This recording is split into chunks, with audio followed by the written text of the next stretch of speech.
नाखवा व खलाशांना मारहाण करणाऱ्या आरोपींना अटक करण्यात यावी याकरिता मुरुड शहरासह पंचक्रोशी भागातील कोळी बांधवांचा व महिलांचा आक्रोश निघालाय।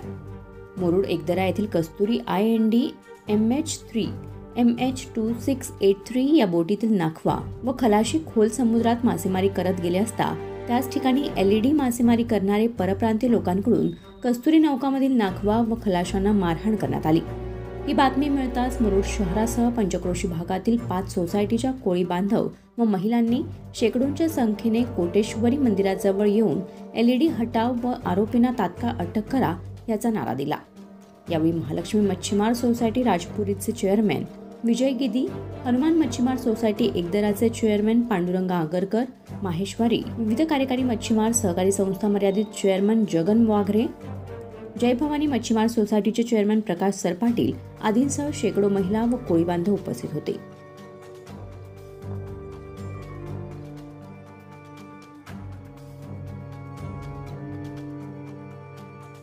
कर्जत लाईव्हसाठी गणेश पवारसह अमोल कुमार जैन, अलिबाग।